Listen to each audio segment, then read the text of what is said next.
bw'ogamba Buganda constitution laba mu constitution kiki ky'ogamba Buganda mu constitution musome constitution zijja kusoma constitution bw'ogambye Buganda kindege mu constitution wali ky'oŋŋamba kikote first of all ndaga mu constitution wali Buganda gy'oyogera kikibulwa kyenkontanye nakyo wali mu constitution article ki kirage so tontomala gayogera Buganda nga tukiraga etteeka ekkulu ye constitution toyogera outside kirenga ng'omukristaayo akwata bayibuli egamba togenda beyond that mu Uganda mu nsi ekintu etteeka ekkulu ya constitution kiki togenda outside era kali kekusomedde ekintu kyonna ekitagenda na constitution nga kikontana kiba kifu kati gongamba ebitaliimu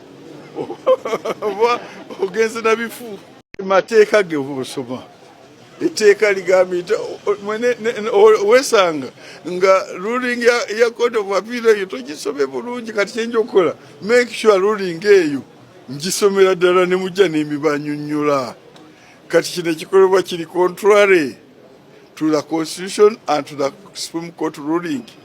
That's what kulaba nti nga bwe mbadde nkola mu ttaka nonyonnyola abantu ne bategeera ati kati tutegedde mulimanya amazima gali bafuula ab'eddembe kati tutegedde nti kyekyo kooti teyasalawo nti kooti maasho teriiwo yasalawo kino naye okumala gagamba nti yasalawo nti ate tekola tekisoboka kubanga kooti maasho teyinza kutuula contrary to the law. We are part of the international community, international family. Tokyayinza kati kukola Uganda ne bange egenda unconstitutionally mu international community nedda ati kakati olaba bw'obuzaabuziza ettaka obwananyini bw'ettaka buli kiriya togenda wala ku sayansi obwananyini bw'ettaka kiki obikula mu constitution nosoma akatundu 237 akasooka nti ettaka lya bannanyini bonna liri mu bannayuganda livestinga mu bo in accordance with the constitution. Vesting eyo eri mu 10 years given in the constitution. Nosoma further nga 10 years ziri nnya ziri bani mailo freehold customary and and leasehold zezo vesting in them.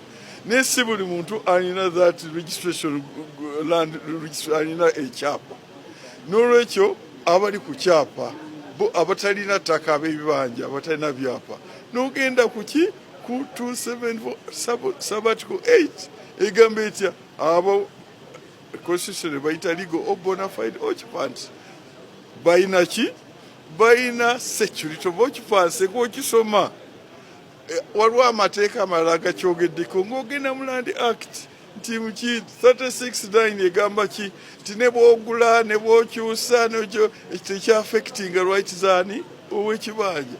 President yakyogerako nti directives egiri tomukwatako abukwatako musibe ebyo biri mu mateeka ng'oddayo ng'osoma 98(1), 99(1), 2), 3 ng'otunula decided cases kooti zogeddeko ki nti they have the right of occupancy, they have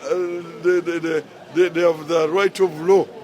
Ebyo byogenderako kati awo ate Buganda beyikamira ki? No, as a Minister of Lands, I was not interpreting the law. The interpretation is to the Attorney General. I was telling the law as it is. This is the law, this is the Constitution, this is the Land Act, this is the Presidential Directive. I've researched, I've found that the Presidential Directive has the force of the law, so implement it. Now, if somebody feels that no, the law as you are implementing it is going outside the Constitution, then that will require interpretation. Then it goes to Attorney General. So you will find me there. As for now, the law as it is must be applied. Yes. Of land. This is very. These are issues which are really not gaps, but which can be done so fast without having to come to Parliament for legislation, just to awaken up to their status and that's what they need to do. That's all. That doesn't need really, it just needs to tell people to do their work.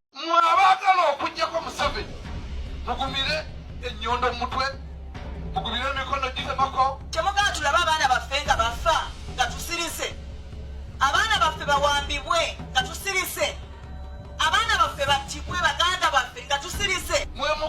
Mugumire ebyo bajja bibakola era muli biraga abaana bammwe. Ekisooka okutulugunya kuleeta empalana etaliggwawo mirembe na mirembe. Bwe kibanga naawe omwana wo toyagala bamutulugunye, bwe kibanga omwana wo toyagala bamuwambe, bwe kibanga omwana wo toyagala bamukube, lwaki owagira ebikolwa ebyokukuba abantu? That must stop. Mugumira basika amatu, mugumira fetugenda kunyweza obuyinza. Ogambe ne bakama abo kitukoye okutulugunya abantu. Ate nga mukuwa okutulugunya abantu tetugenda kusirika. N'amateeka gaffe tegalagira kukuba muntu. End of the day, this is our country. We don't have any other country. We have only one country called Uganda, and we must love each other. Tulina okusigala nga twagalana newankubadde twawukana mu mbeera ey'obufuzi. Nga ne mutuuse mu buyinza. N'ebirala nkuyanja byonna bisangibwa ku Agda Live, eddoboozi ly'eggomba.